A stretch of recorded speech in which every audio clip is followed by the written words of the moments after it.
So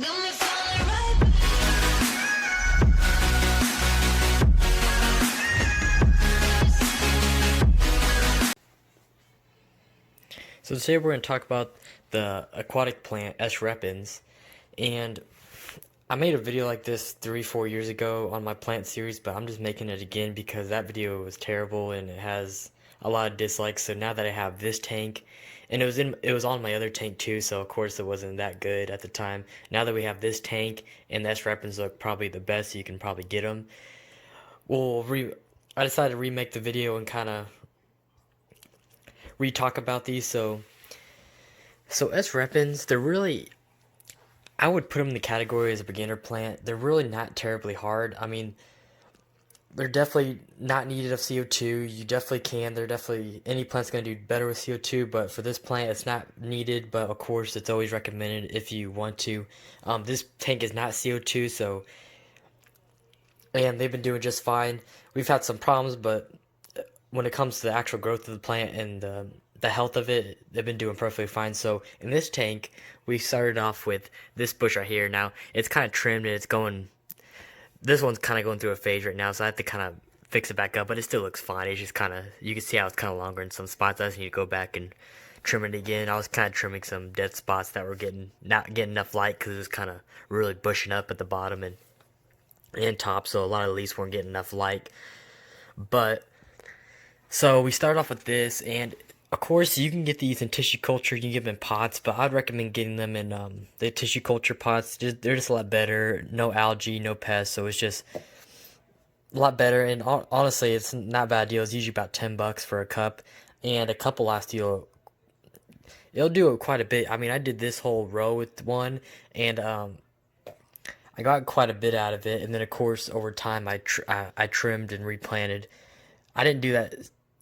I didn't do that since this past year. I started really replanting stuff, but so this is about 2 years old, and so it basically, when I first planted it, when I cut it up from a tissue culture, it was like kind of like just a single stem like this right here, and I just kind of plopped one, and just kind of went, I don't know, I spaced it maybe like an inch or two apart, and I just kind of went around this whole rock. And the way I like to grow S. repens is I make this like bush effect you can kind of see, and that's, not everybody does that. I don't know if anybody does that. I've seen people where they kind of group them up and it's kind of fills in this area, but most of the time people kind of sell this, or companies will sell this as a carpeting plant, and most people will do that. They'll carpet the whole bottom of the plant with that, which,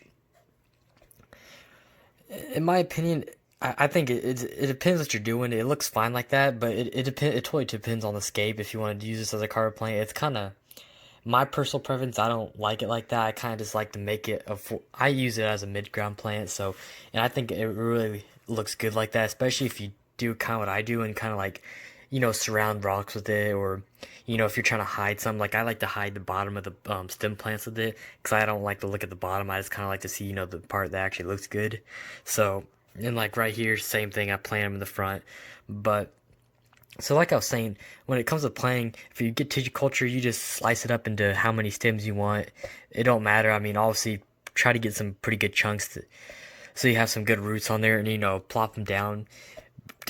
I would say plant them pretty deep. I usually go about halfway, and it'll all grow back. Like these, these have been planted for a month, and I actually buried these like almost like all the way because they just weren't staying in. And finally, after a month, you can see they're actually coming up now, and they're about, maybe that one over there's probably like a ½ inch tall, and that one's pushing an inch, so they're getting some growth now. But in probably another month, they'll start actually bushing up like these ones. It's just, it took a while for those to come up.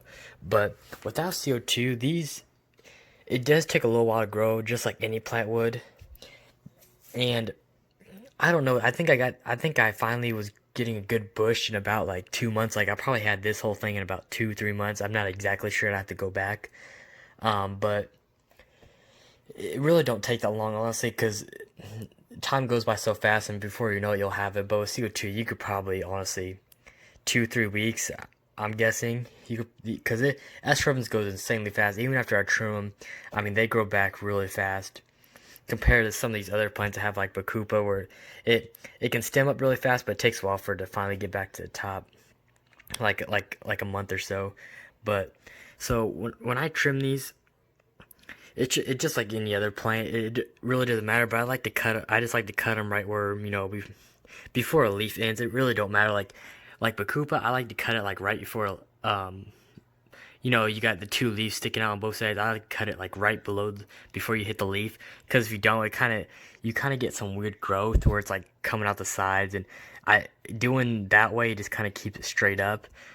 These it don't really matter. You can just come through and just trim it all the way through, and it just all goes back. And the good thing about house repens is the more you trim, the more fuller they get. It's like here in the bottom how you can't really see through them. Like maybe right there you could, but like down here it just starts to get really full. And the more you trim them, it's just gonna keep getting fuller and fuller to where it's really thick, like a bush. And S repens, they get pretty tall. I think 4 or 5 inches if you let them. Like this right now is probably 3 inches. So that's once they get about another inch, that's when I trim. So they're usually about to like right here in my tank. So I like to keep this a little bit taller. But like these over here, I recently planted maybe 2 months ago. So yeah, these have been about 2 months, and I think I started with, I'm pretty sure these back ones, because you see how much full they are. And then I liked how that looks, so I went through and replanted these. You can see these are still kind of growing. I had to trim them because when they're low like this, I kind of trim them quite frequently so they can keep, it usually helps them grow faster. I don't know if that's really a factor or not, but it's worked for me. And you can see how it starts really bushing up. These look really good. These are kind of older, so there's a little bit of algae on them, so it doesn't look the too great, but these look really good and bright green. But you can see how I like to like go around things. I think it looks really good like that, and a lot of people like it too. I But like I said, a lot of people like to use it as a carpet. I just like use it as a mid-ground plant. I think it makes a great mid-ground plant, especially if you have a lot of stems in the back, and then you have like what I have, some anubias in the rocks, and then if you have a carpet, I think it just really kind of makes everything pop a little bit more, and hides some ugly spots if you have any. But so yeah, I mean, I don't want to make this video entirely long because S repens really isn't a hard plant. There's nothing really else to explain about them. But if you really have any questions, definitely comment down below and I can get you guys answers for that.